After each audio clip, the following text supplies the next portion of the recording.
about technology and how it's changed. You know, when you look at the arc of history in the lower portion of this slide, epidemiology has used a number of technologies. PFGE patterning certainly has been the mode of operation where we, at the fingerprint level, are comparing DNA among illnesses to say, yes, they're all mine, no, they're not all mine, related to these events.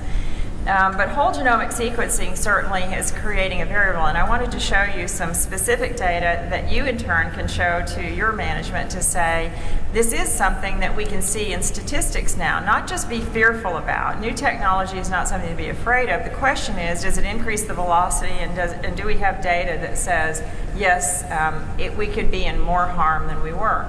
We use listeria in this particular case, and this is a CDC presentation where they show pre-PulseNet, the number of events that were being caught, early PulseNet, the number of events. Once they started the Listeria initiative and really focused on it, you see a higher number of events.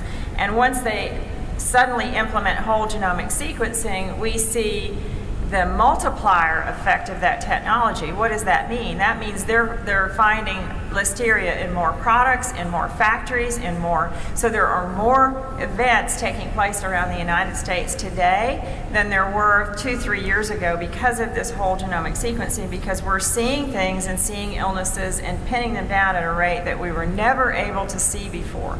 So again, the argument is we are in harm's way with regard to the increase in technology, and the ability through whole genomic sequencing to tie us to events has gone up significantly, and it's worth considering. I do want to say that 100% of all the foodborne illness outbreaks that we have result in inspections. And so what our worst nightmare is the critical violations associated with us following practices or not following practices. How much are we at fault? This is really where the plaintiff's attorneys go from a data mining standpoint to say, were our practices in good shape or in bad shape?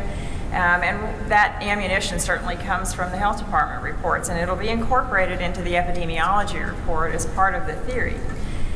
We also see some really scary things on my side when we are going through many of these events. I am shocked nowadays to see how sophisticated these investigations are getting. I do see health departments coming into my restaurants with cotton swabs. Up to now, we only saw that in manufacturing operations.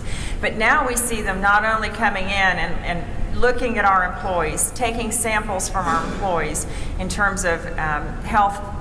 What do we have the spread of disease coming from our employees, but we also see them sampling food, we see them going through our restaurant operations and doing swabs, and all of that is being tied together from a technology standpoint. And the downside certainly is it adds to the epidemiology report where it ratifies cross-contamination, that we've had inadequate cleaning practices, and so where we've had contaminated food, oftentimes we also get bruised in the epidemiology report because in our handling of that contaminated food, they're able to ratify cross-contamination by virtue of this surface testing. And so we get damned along with the product because we haven't handled it properly or we haven't done those things that are appropriate. And so